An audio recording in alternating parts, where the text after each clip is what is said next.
Bien, bien. Alors comment ça va se passer? Parce que le plus souvent, les suites de vieux films, bah le plus souvent soit ça passe, soit ça casse, et le plus souvent, bah ça passe. Et ce qui s'est passé, c'est que j'attendais beaucoup de recul sur cette suite de Blade Runner. Alors si vous voulez mon avis sur le premier Blade Runner, j'ai trouvé ça plaisant, mais je vous avoue que ça m'a pas marqué. L'histoire m'avait pas marqué.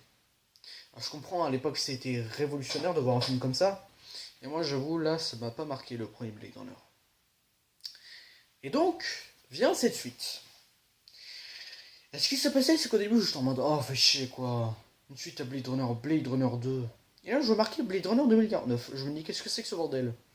Et là je vois le synopsis sur le ciné et ça dit que en gros ça se passera en 2049. Donc plusieurs décennies après le premier film. Et là je me dis, si la boîte de prod est une bonne idée, et une idée marrante aussi, mais bon, après avoir fait cette intro, Blade Runner 2, donc 2049, bah il est pas mal. C'est pas ma cam ultime, mais c'est pas mal. Donc l'histoire de Blade Runner 2049, c'est que l'officier K, il a été, je crois qu'en fait les Blade Runners c'est des espèces d'humains modifiés. Donc l'officier K, il a été, je crois qu'il a été génétiquement modifié pour traquer l'ancienne génération des Blade Runner. Parce qu'on le voit traquer un Blade Runner au début du film, donc le Blade Runner joué par Dave Bautista, donc celui qui joue Drax dans Guardians of the Galaxy.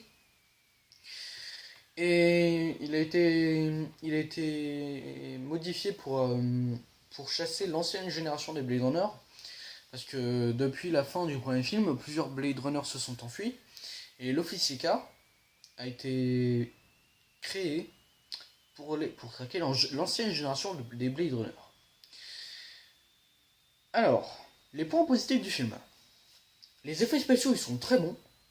L'histoire, elle tient la route. Là, on voit vraiment le talent de Denis Villeneuve. Mais pour moi, le défaut du film, c'est le fait d'être trop lent. Enfin, c'est personnel. Hein. Parce que j'avoue que, à part la fin du, mais à part la fin du film, le film pour moi, il est très léger. Il est très léger. Puis j'aimerais revenir sur un truc parce que la bande-annonce se présentait un peu mensongère par rapport au film. C'est qu'en fait, dans la bande-annonce, on voyait apparaître Harrison Ford, donc il reprenait son rôle du premier film. Et en fait, il faut attendre au moins la fin du film pour le voir. Et puis, je sais pas pourquoi, mais j'ai l'impression qu'en fait, Harrison Ford, il reprend des rôles, mais en fait, il a pas envie de reprendre ses vieux rôles. Parce qu'en fait, bah, ça va faire comme avec, ça a fait comme avec Han Solo dans Star Wars 7. Parce qu'en fait, il avait dit qu'il détestait le personnage d'Han Solo et qu'il avait dit qu'après Star Wars 7, il ne jouerait plus jamais ce personnage. Il l'a promis. Et son prochain vieux rôle qu'il va reprendre, ce sera Indiana Jones dans le Indiana Jones 5 de 2020. Donc dans à peu près 2 ans. Un peu plus de 2 ans. Et puis, bah sinon, les personnages pour moi ils sont assez bons. C'est comme par exemple bah, l'officier K, donc joué par Ryan Gosling. Bah, je trouve assez bon. Parce que je trouvais son personnage assez intéressant, avant tout par ses souvenirs d'enfance, parce que bon, je vous balance pas, hein, c'est pour que vous gardiez la surprise. Mais sinon, il y a un truc que je peux vous avouer, ça m'est sorti de la tête. Ah oui, j'aimerais revenir sur un truc par rapport à l'affiche, parce que je remercie celui qui a dessiné l'affiche, parce que au lieu de signifier sa cocaïne, il a signifié sa peinture pour nous donner l'affiche de Blade Runner 2049. Je comprends pas, il n'y a pas de raison pour que ce soit aussi coloré. C'est pas Suicide Squad, ce qu'aurait dû être Suicide Squad. C'est pas Ghostbusters non plus. Et je crois qu'en fait c'est ça le problème. Ça nous montre une affiche super colorée, mais en fait il n'y a pas beaucoup de couleurs dans le film. À part du blanc, du noir, du gris, du orange, en fait il n'y a pas beaucoup de couleurs. Bon, en soi je trouve pas que c'est un défaut, mais voilà, pour moi, l'affiche aurait dû être moins colorée. Et puis sinon, il y avait un autre personnage que je trouvais assez bien dans le film, je crois que c'est un peu la compagne de K, parce que vers la fin du film, K il se fait appeler Joe.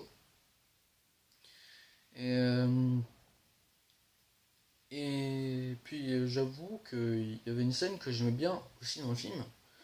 C'était la scène du. Bon, faut pas que je vous la dise, mais juste, je vous dis une scène. Il y a une scène que j'aime bien, c'est le kidnapping du personnage d'Harrison Ford. Parce que, excusez-moi, j'ai plus les noms. Et sinon, je trouvais la scène de son kidnapping assez bien, puisqu'il y a quand même un personnage important de l'histoire qui meurt. Pour info, c'est pas lui, hein. C'est pas Harrison Ford. Son personnage, en fait. C'est pas son personnage. Et sinon, le film se tient bien. Pour moi, vraiment, la plus belle scène du film, ça reste la scène de fin. Et bien sûr, les effets spéciaux, ils sont très bons, parce que si vous ne saviez pas, Denis Villeneuve, c'est un Canadien ou un Québécois, je crois. Un des deux, je dis ça du fond de ma mémoire. Il avait réalisé, si vous ne le saviez pas, Premier Contact.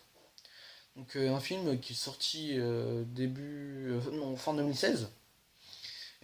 Pour info, je ne l'ai pas vu, mais à ce qui paraît, il est bien, donc je pense le regarder. Et sinon, je vous conseille d'aller le voir. Si vous avez vu le premier film Blade Runner, si vous l'avez aimé ou pas aimé, je pense que vous pouvez aimer ce film. Que vous pouvez aimer la suite. Et bien voilà, c'est la fin de cette vidéo. J'espère qu'elle vous aura plu et qu'elle vous aura donné envie d'aller voir cette suite du Blade Runner de Ridley Scott. Parce que là, en fait, Ridley Scott il produit Blade Runner 2049. Et sinon, je vous conseille vraiment d'aller le voir. Parce que moi, j'avoue, c'est des films.